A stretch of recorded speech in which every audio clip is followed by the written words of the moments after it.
Bonjour à tous et bienvenue dans cette nouvelle vidéo consacrée au stress. Je m'appelle Anne-Laure et je suis facilitatrice et coach chez Epigo. Aujourd'hui, je vais vous parler des situations où les valeurs s'entrechoquent et comment cela peut nous faire passer en stress de lutte. Avant d'entrer dans le vif du sujet, quelques définitions vous aideront à bien comprendre le lien entre les valeurs et le stress de lutte. Notre cerveau, lorsqu'il est en mode automatique, est équipé de lunettes, c'est-à-dire de filtres mentaux à travers lesquels il comprend et perçoit les situations. Il dispose de plein de paires de lunettes différentes, avec autant de caractéristiques. Celles qui permettent de sentir les rapports de force dans un groupe, celles qui me permettent de réagir instinctivement en cas de danger, ou encore celles qui me permettent de juger si ce qui se passe est bien ou mal. Les lunettes du bien et du mal, qui sont les lunettes des valeurs et des antivaleurs, font partie de celles qu'on porte très souvent.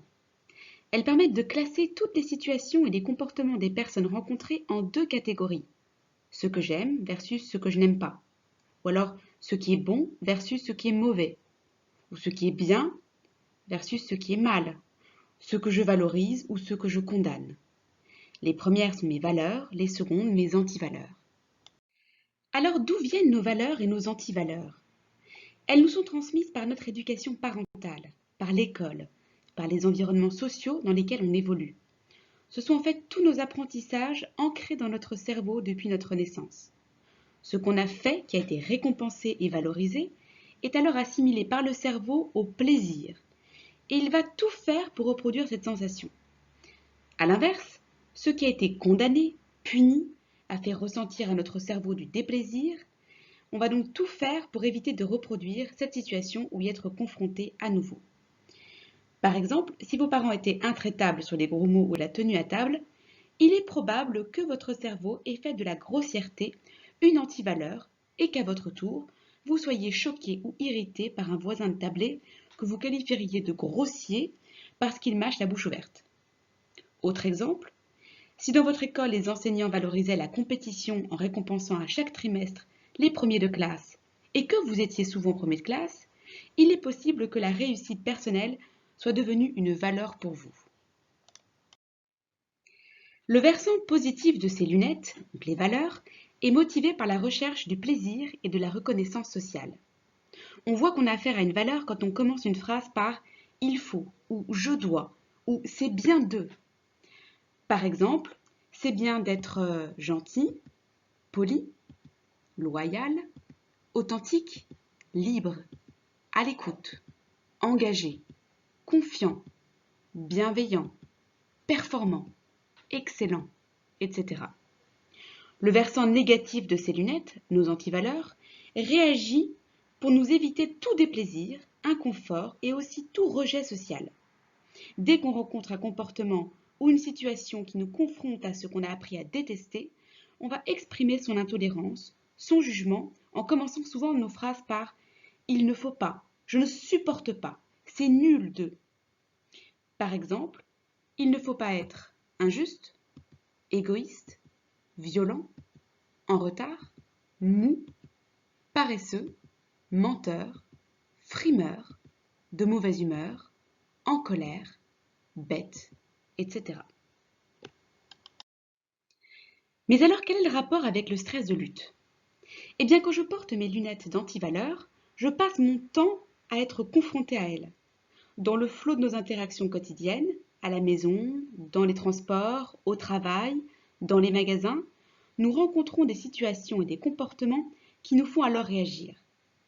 Cette réaction, c'est du stress, un signal envoyé par notre cerveau pour nous dire d'éviter cette situation qui nous cause du déplaisir ou qui nous confronte à notre peur du rejet social.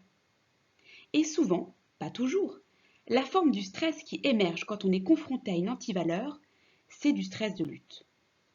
Ça donne les réactions suivantes caractéristiques du stress de lutte. C'est scandaleux, elle se permet de doubler tout le monde dans la file d'attente. Je ne vais pas me gêner pour lui faire remarquer. C'est criminel de ne pas porter de masque dans la rue. Vous devriez avoir honte, monsieur. Vous mériteriez d'attraper le Covid.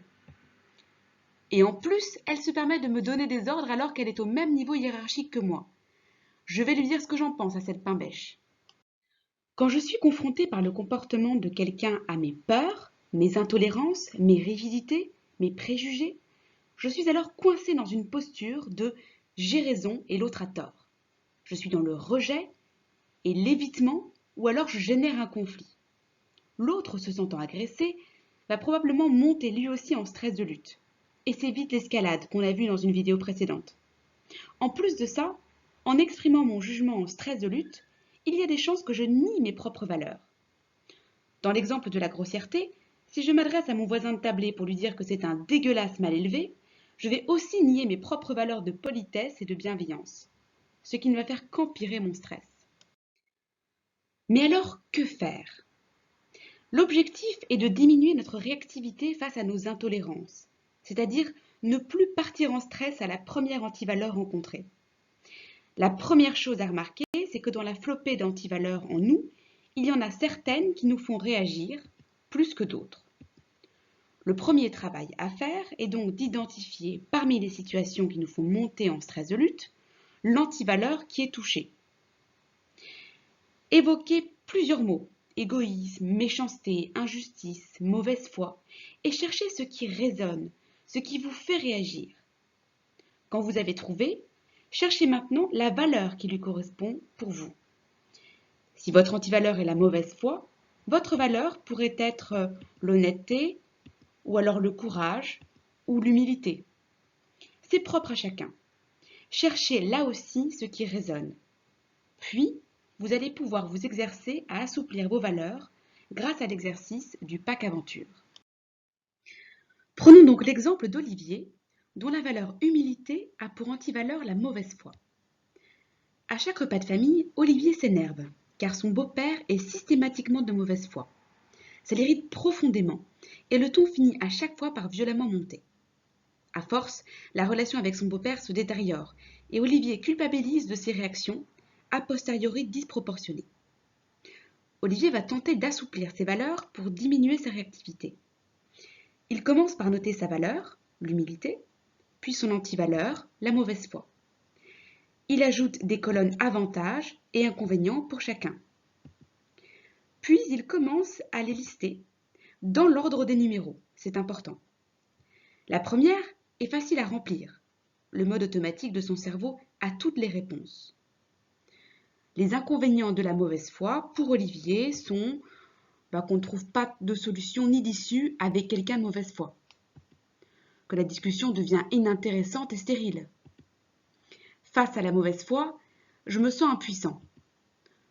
Celui qui fait preuve de mauvaise foi n'apprend rien. Je finis par ne parler que de la pluie du beau temps avec quelqu'un de mauvaise foi.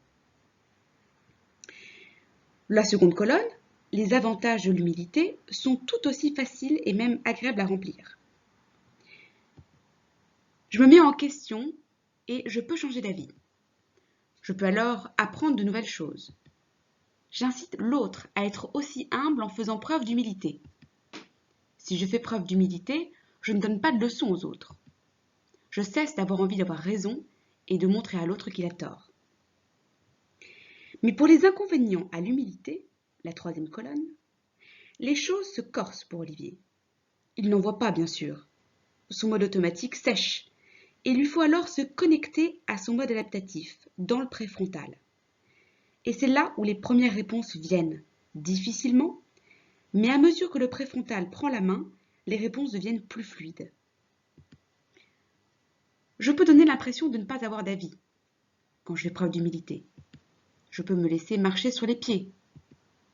Je peux moins bien me défendre des causes qui me sont chères. Si je fais trop souvent preuve d'humilité, je ne sais plus me vendre. Si je fais preuve d'humilité, d'autres pourraient recevoir les lauriers à ma place. Enfin, la quatrième colonne, encore plus difficile, et Olivier s'en sort péniblement, mais il y arrive. Être de mauvaise foi peut permettre de l'emporter dans un échange. Quelqu'un de mauvaise foi me fait prendre conscience que j'essaie moi-même d'avoir raison. La mauvaise foi stimule ma créativité pour avancer d'autres arguments. Confronté à la mauvaise foi, j'apprends à déceler quand j'y cède moi aussi. La mauvaise foi est utile quand tout le monde est de mauvaise foi. En regardant regardant plus attentivement les deux colonnes centrales produites grâce à la bascule en mode adaptatif, on voit qu'elles apportent de la nuance et de la relativité au jugement d'Olivier sur l'humilité et la mauvaise foi. Rappelez-vous, la nuance et la relativité sont l'apanage du mode adaptatif. Olivier se sent alors calme et serein. En fait, la mauvaise foi de son beau-père est une incroyable leçon de vie pour lui. Finalement, la mauvaise foi du beau-père est une leçon d'humilité pour lui. Il a presque envie de le remercier, enfin presque. Au prochain dîner de famille, le beau-père sera comme toujours de mauvaise foi, mais Olivier ne s'emportera plus. J'espère que cette vidéo vous a plu. Je vous remercie de votre attention et je vous dis à bientôt.